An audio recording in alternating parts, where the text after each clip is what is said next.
Boa noite. Me chamo Bárbara e sejam bem-vindos ao nosso programa Didática e Praxis na Rádio Faced. Hoje temos um convidado especial, o pedagogo Everaldo, para conduzir nosso quadro sobre educação. O tema do nosso programa é Escola Nova Não Diretiva, uma proposta pedagógica que trouxe importantes reflexões sobre liberdade, autonomia e o papel do estudante no processo de aprendizagem. Recados dados, vamos agora apresentar o nosso convidado de hoje, o Everaldo dos Santos Cruz. Bem, ouvintes, o Everaldo, ele é graduado em História pela UFBA, com pós-graduação em Pedagogia pela mesma instituição. Ele é mestre em Educação pela USP, onde desenvolveu uma dissertação voltada ao estudo da pedagogia da Escola Nova Não Diretiva, discutindo os mecanismos e a viabilidade de sua adoção em espaços periféricos. Durante sua trajetória, visitou a escola Summerhill, onde pôde conviver com sua proposta pedagógica e aprofundar seus conhecimentos sobre seus processos educativos. Atualmente, o Everaldo ele é professor do Colégio Estadual Rafael Oliveira e hoje vamos discutir sua pesquisa e essa nova forma de pensar a educação. Pessoal, boa noite. É uma satisfação enorme estar aqui para conversar e debater sobre um tema tão importante para a nossa educação. Não se esqueçam de participar do programa enviando suas dúvidas e mensagens. Para começarmos nossa conversa, gostaria que você explicasse para os nossos ouvintes como surgiu a Escola Nova Não Diretiva e quais foram os fatores que contribuíram para o seu desenvolvimento. Bárbara, o surgimento da Escola Nova Não Diretiva está relacionado às críticas ao modelo tradicional de ensino, que está marcado pela autoridade do professor, pela disciplina rígida e pela transmissão mecânica dos conteúdos. Nesse modelo, o aluno tinha um papel passivo, limitando-se a ouvir e a memorizar e reproduzir os conhecimentos. A Escola Nova surge como alternativa a essa realidade, defendendo uma educação centrada no estudante e em suas experiências, interesses e necessidades. Esse momento foi influenciado pelos pensadores como Rousseau, John Dewey e Carl Rogers, que valorizavam a liberdade e a participação ativa dos alunos e o desenvolvimento integral da pessoa. Além disso, as transformações sociais ocorridas entre os séculos XIX e XX, e como a urbanização e a industrialização e a ampliação do acesso à educação, contribuíram para a busca de métodos mais democráticos e adequados às necessidades da sociedade humana. Dentro desse contexto, destaque-se a experiência da Escola Nova de Summerhill, fundada por Alexander Sutherland Neill, na Inglaterra. Neill acreditava que a criança possui uma tendência à felicidade, à autonomia e ao desenvolvimento emocional. Em Summerhill, os alunos tinham a liberdade para escolher frequentar as aulas ou não. Participavam das decisões da escola por meio de assembleias democráticas. Assim, a Escola Nova Não Diretiva consolidou-se como uma proposta inovadora de buscar formas de indivíduos autônomos, críticos e criativos, capazes de construir seu próprio conhecimento, valorizando a liberdade com responsabilidade e o respeito às diferenças individuais. Bem, Everaldo, me explique como é a pedagogia da Escola Nova Não Diretiva. Por ser uma forma de pensar a educação que não estamos acostumados, não é contrária a tudo que vivemos e aprendemos? Alexander Neil tem uma frase que sempre chama minha atenção e que carrega até hoje: liberdade não é licença. Não estamos falando de deixar uma criança subir na mesa, de uma visita que você foi fazer, ou deixar a criança subir no telhado. Nesse caso, você fala, não pode, tira a criança de cima da mesa, não deixa subir no telhado. As regras existem para uma regulação e um bom funcionamento do coletivo. Em Summerhill existe mais regras do que qualquer outra escola tradicional. E isso não vai contra os valores dela. A diferença é que nas escolas tradicionais as regras são feitas de cima para baixo, de maneira hierárquica, imposta por um professor ou por um diretor. Em Summerhill, as regras são discutidas, são levadas para o coletivo de ser discutidas, debatidas e votadas. E a partir desse processo de votação de participação democrática dos alunos, não só eles, mas também envolvendo professores e funcionários, eles acabam criando um senso de responsabilidade e uma consciência sobre o porquê daquilo está sendo votado e do porquê aquelas regras estão em vigor. A geração dessa consciência é importantíssimo para o amadurecimento e para o autodesenvolvimento da criança. Então, para esse pedagogo, qual deveria ser a meta da escola? Em um mundo ideal? Um lugar feliz. Eu acho que é assim que a gente deve ter como meta o colégio, a escola. Quando vamos lembrar da nossa infância, do nosso sentimento de ir para a escola, temos na memória a tristeza, a infelicidade, quem nunca chorou e por não querer ir para o colégio. Mas isso é errado. Um local de passagem parte considerável da nossa vida não pode despertar tais sentimentos. Deveria ser um local de afeto e acolhimento. Ambientes restritivos em algumas escolas acabam afetando essa relação ideal. Eles acabam podando a criatividade das crianças e criando traumas. Segundo alguns psicólogos e também como escrito em e-mail, a grande parte dos problemas psicológicos e traumas são afligidos nos primeiros 5 anos de vida da criança. As crianças deveriam ter a liberdade de escolher qual matéria estudar, o ritmo, e segundo Ney, é levado até o extremo, até sequer estudar. Né? Como é levantado no livro dele, o caso de uma menina que fica 3 anos sem pisar na sala de aula. Isso até pode parecer assustador para parte da audiência que está nos ouvindo, mas é uma crença nessa filosofia que esse processo de rebeldia é necessário para rejeitar e expulsar toda a opressão e dano psicológico causado pelas pedagogias autoritárias. Mas após isso, a criança buscará e desenvolverá seus interesses. Todo ser humano tem o seu potencial. E a partir dessa crença, eles acreditam que, independente do momento, a criança buscará seus interesses e a partir daí a se desenvolver. Então, a escola tem como obrigação, tem como dever, colocar o estudante como centro do ensino, acreditando que o aprendizado acontece quando o aluno tem um interesse. Então é defendido aulas opcionais, incentiva a avaliação interna, o aluno como capaz de julgar sua forma de aprendizado, sendo ele o juiz e não existindo testes e avaliações idealmente. Talvez é um mundo bem diferente do nosso, mas o aluno ele tem que ser responsável. É dessa maneira que sendo defendida essa filosofia.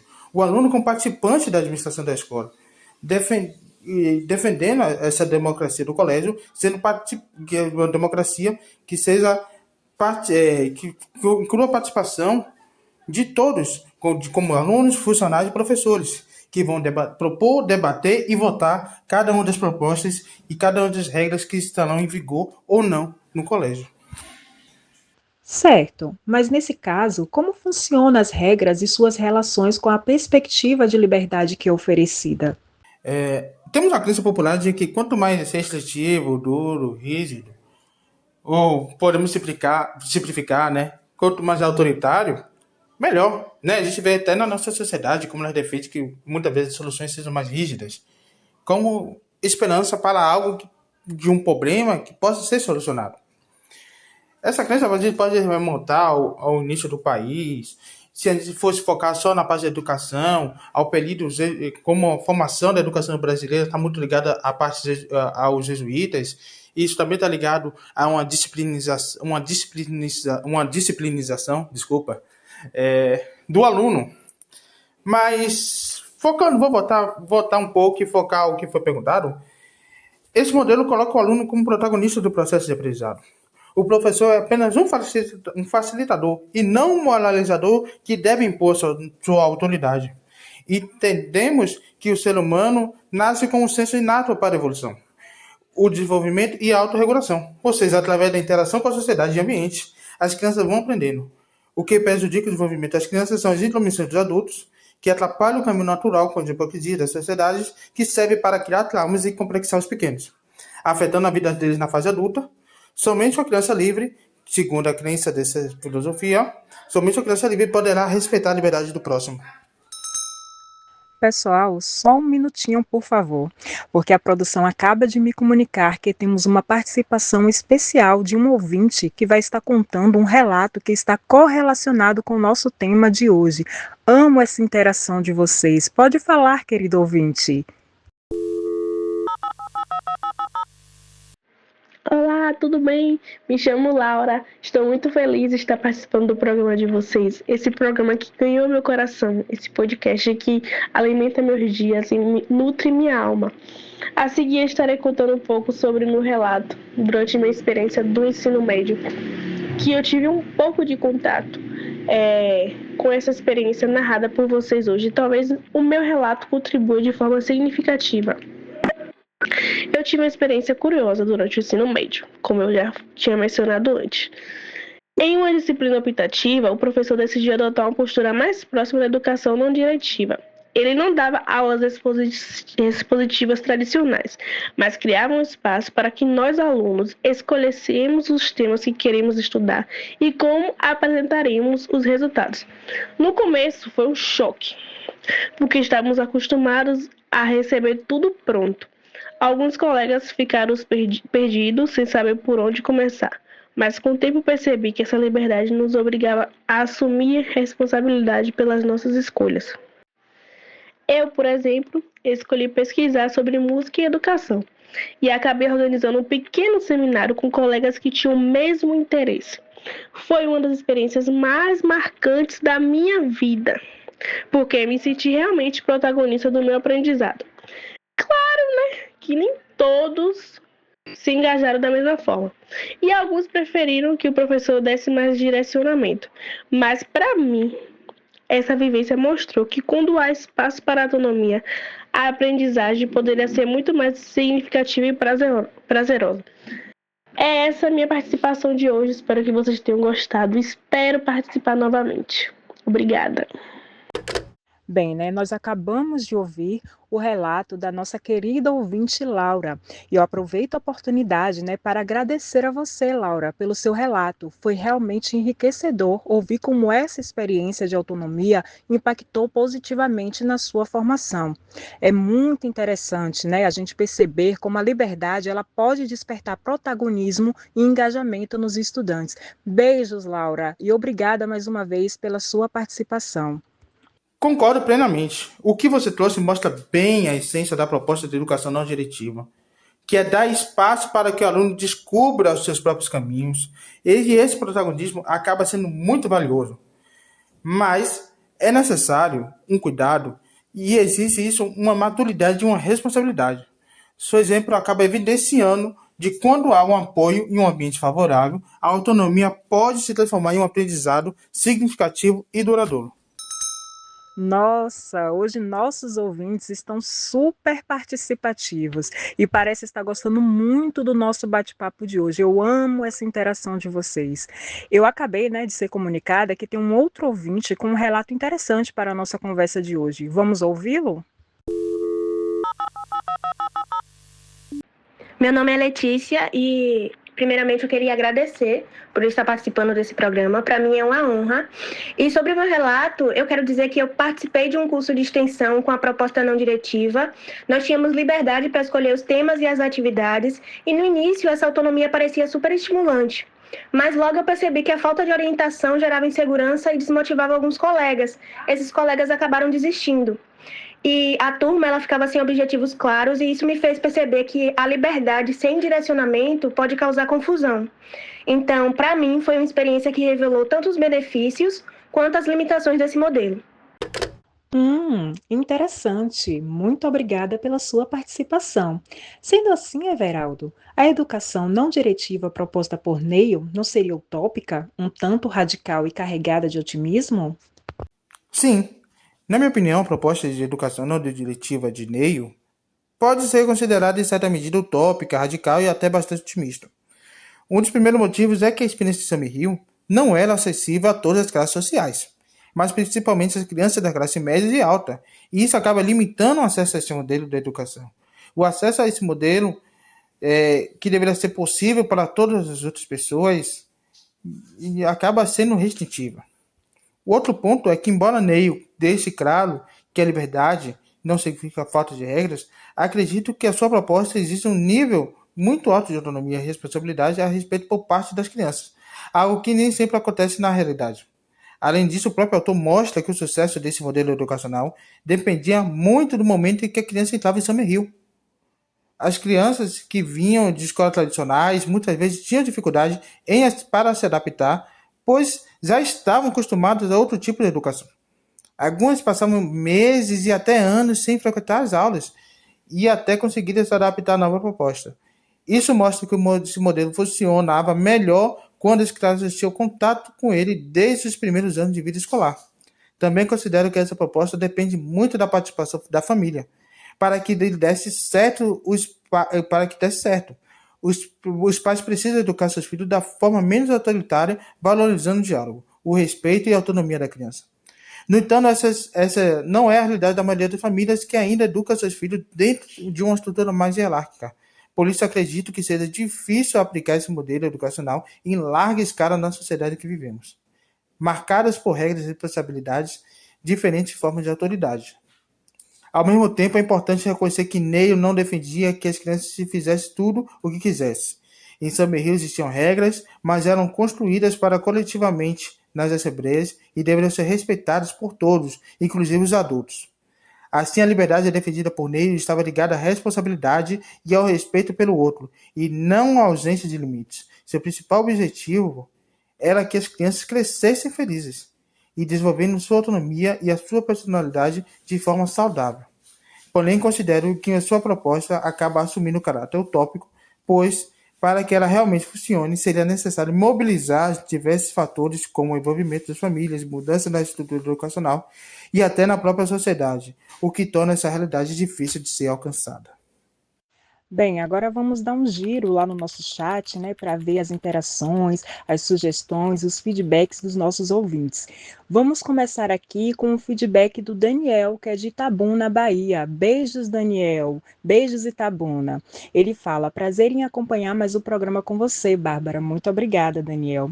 Então, o Daniel, ele fala o seguinte: estou gostando muito do tema de hoje, inclusive tenho sugestão para os próximos programas. Sugiro que os próximos convidados separem documentários ou artigos que se relacionem com o tema trabalhado no programa para que possamos ter um contato melhor com essas propostas educativas. Ótimo, Daniel, que ótima a sua sugestão. Excelente seu feedback. E aí, Everaldo, o que é que você achou dessa sugestão do Daniel? Gostei bastante da proposta, Daniel. Inclusive, até um artigo para sugerir, que seria o livro de Alexander Neil, Liberdade Sem Medo, na qual ele vai explicando e exemplificando como se é o funcionamento, a rotina da escola Summerhill, e ele vai abordando cada tópico que ele acha mais importante, contextualizando com experiências que ele tem dentro da escola, e a partir disso nós conseguimos aprender mais sobre a pedagogia não diretiva e abrange ainda mais os nossos horizontes. Então, mesmo concordando ou não com tudo que possa estar no livro, uma nova forma de pensar acaba sempre nos influenciando e abrindo novas perspectivas. Mesmo que a gente possa ser contado uma coisa ou outra, isso acaba nos ajudando muito para o nosso conhecimento e para o debate sobre educação. Dessa vez a gente vai ler o relato de Fernanda. Fernanda que fala daqui de Salvador, Bahia, né? Nossa conterrânea. E Fernanda, ela escreveu o seguinte, galera. Olá, me chamo Fernanda, sou ouvinte de vocês. O programa de vocês contribui de forma significativa na minha vida privada, em especial hoje. Tenho um filho de 10 anos e durante as reuniões escolares me sinto perdida de como levar ideias para os docentes trabalharem em sala de aula com ele e com os colegas. Através do programa de hoje, pude aprimorar minhas ideias de qual modelo de educação pode ser inovadora e eficiente para o processo de aprendizagem do meu filho. Agradeço imensamente pelas contribuições e apoio a iniciativa de mais convidados como o de hoje ao podcast. Muito obrigada pelo seu relato, Fernanda. A gente fica imensamente feliz de contribuir, né, para que você tenha novas ideias, não só na formação do seu filho, mas também na formação dos colegas dele. E continue participando do nosso programa com a gente, tá? O seu feedback, a sua contribuição também é muito importante para nós. Beijos, Fernanda. Bem, depois dessas reflexões tão ricas, né, vamos retomar agora o nosso bate-papo pedagógico, né?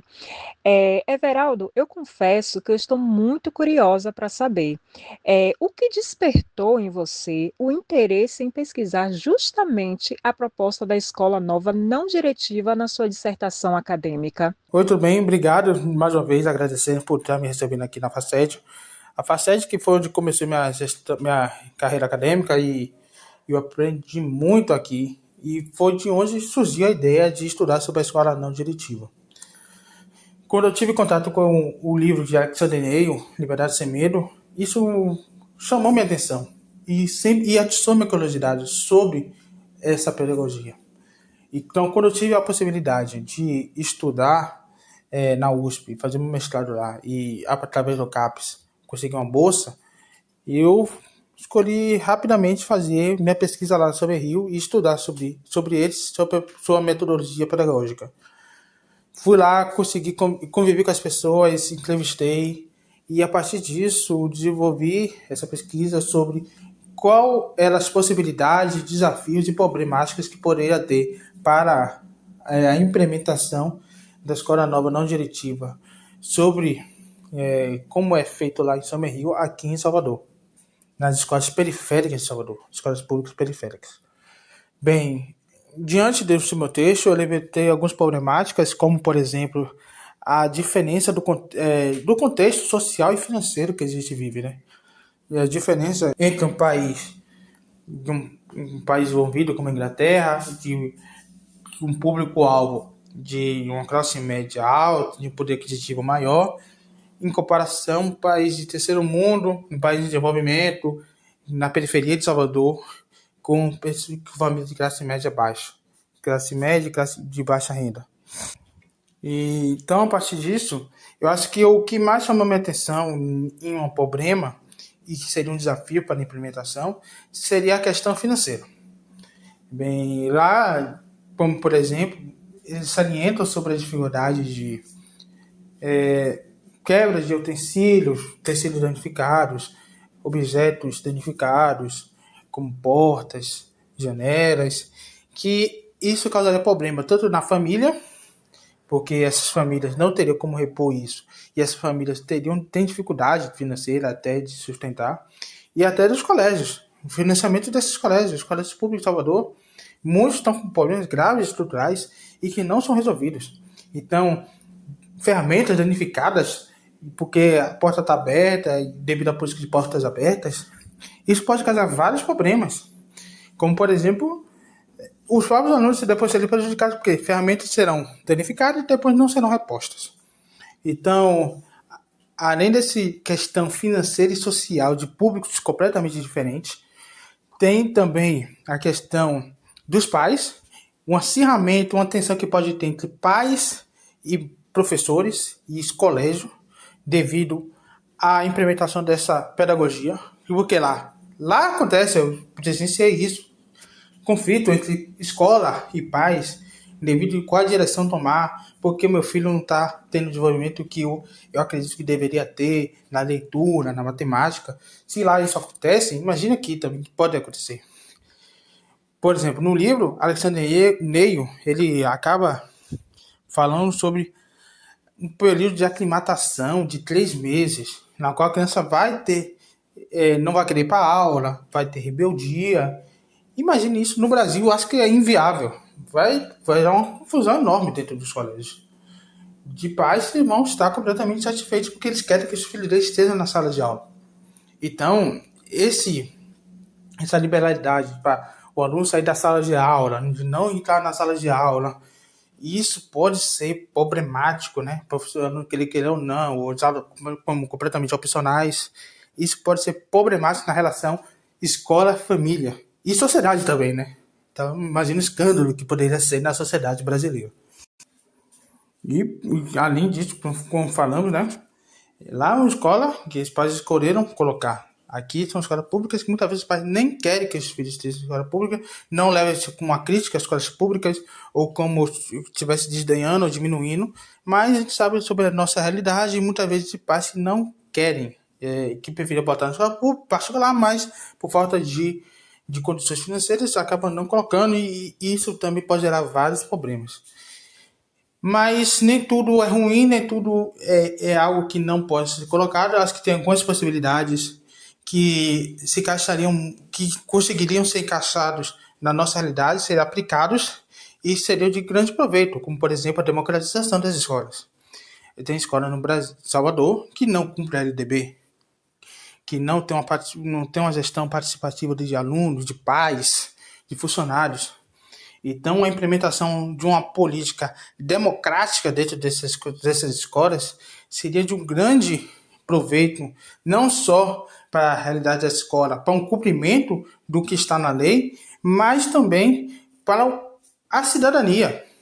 Porque quando a criança aprende desde pequeno, de como a importância dele participar, de ele ser uma voz ativa nas mudanças na sociedade, e dele também ser um fiscal de, de como as coisas estão sendo aplicadas, de como as regras e as leis estão sendo aplicadas, isso para a cidadania, essa criança se tornar lá um cidadão ativo. E a partir desse processo de ele ter voz, haverá a transformação da sociedade, né? Terão pessoas que terão preocupação sociais. E também, o que eu acredito também que pode ser muito importante é a centralidade do ensino, do aluno no ensino. Né? Escutar o aluno, ver qual é o problema que ele está tendo, qual a dificuldade, quais são as questões, porque muitas vezes o aluno só é relegado como um sujeito, quase como um sujeito incapaz de se autoavaliar, de se autodesenvolver. Não, cada um tem sua potencialidade. E a potencialidade de cada um deve ser descoberta. E o professor tem que ser como um facilitador. Ele tem que ouvir, ele tem que sentir, ele tem que conversar, ele tem que discutir até com outros pares sobre cada uma dessas crianças e ter um tratamento individualizado sobre cada um deles.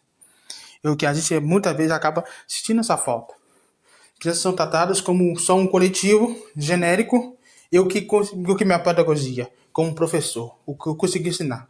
Se eu ensinei e 2 ou 3 não aprenderam, o problema desses 2 ou 3. Eu não me importo com eles e só me importo só com o coletivo, se me preocupo com isso. Então, eu acho que essa centralidade do aluno, tratar o aluno como indivíduo e ouvir ele é muito importante seria muito importante para o nosso ensino e seria de grande proveito. Galera, eu gostaria de agradecer muito a vocês pela interação, pela participação de vocês no nosso programa. O nosso chat está bombando de relatos. Infelizmente, não poderemos ler todos, né, por conta do tempo do nosso programa. Mas, assim, nós tivemos relatos interessantíssimos. E é isso, galera. É muito interessante perceber como a liberdade ela pode despertar protagonismo e engajamento nos estudantes. Um forte abraço, um beijo a todos e muito obrigada pela participação de vocês.